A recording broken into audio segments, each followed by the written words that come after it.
ቤት አከራዮችም ሰው መብላት ነው አሉ የቀራችሁ። እውነት ከልቤ ይቅር በሉ። እናንተም ልጆቻችን ናችሁ። እውነቴን ነው። ግን ሰውን መብላት ቀርቷችኋል። ደግሞ አሁን አንድ ወንድም እየነገረኝ ነበር። ከአንዱ ቢወደድበት ወደ ሌላ እንዳይሄድ ቤተ ክርስቲያን ነው አሉ ተመካክረው የሚጨምሩ። እኔ 500 ልጨምር ነው። ጨምሪ። እሺ ማታ ሄደው ይጨምሩታል። ማታ ሄደው ይጨምሩና ከዛ ምን አደርጋለሁ ሌላ ልፈልግ ሲል እዚያም 500 ጨምሮ እዚያም ጨምሮ። ታው ሰውን መድረሻ አታሳጡ። እናንተንም እግዚአብሔር መድረሻ ያሳጣችኋል። እውነቴን ነው። ይሄ ቤት ይፈርሳል። ይህ ዘመን ያልፋል። ድሃ መሰቃያት ድሃን ታሰቃያላችሁ።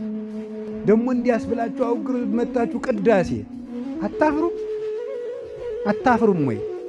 የክርስቶስ አካል መጠጊያ እያጣ ልጄን እንዴት ላሳድግ እያለ በ2000 ብር በ3000 ብር ደመወዝ ለልጁ የሚሰጠው ያጣል። ልጁ እንደ ሀብታም ልጅ አልብሰኝ ይለዋል። እንደ ሀብታም ልጅ ከደህና ትምህርት ቤት አስተምረኝ ይለዋል።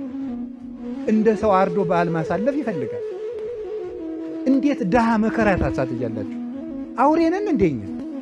ይሄን እኮ የምናስበው በእውነቱ። ይሄን እንዴት አታስቡ? እንደው እግዚአብሔርን መቼ አስጠጋይ ልትሉት ነው ነገር?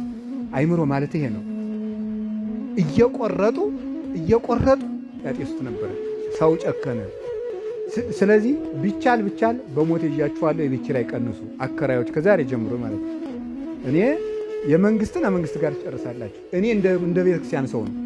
ሰው አታሰቃዩ። ሲሆን በነፃ ስጡ። ይሄን ክፉ ቀን ለወር አሳልፍ በሉት። አይ እንደሱ አይደለም እኮ ያልኩት። ቢያንስ ለ1 ወር አሳልፍ፣ ለ2 ወር አሳልፍ። አሁን ሄዳችሁ በመከራው ሲመጣ ጌታዬ ልጆችን አደራ ጥይት እንዳይገልብኝ ትላላችሁ። ደግሞ ድሃውን እኔም ከጨመርክ ጨምር ካልሆነ ሰኞ እንድትወጣ እያላችሁ ማለት እናንተ ሰውን መጠጊያ ተነሳላችሁ። ሰውን ደግሞ መጥታችሁ እግዚአብሔርን ደግሞ አስጠጋኝ። እናንተ መስጠት ለማያውቅ ሰው መቀበልን ማን አስተማረው? ነውር እኮ ነው። ደግሞ ከየት እንደተነሳችሁ እስኪ አስቡት።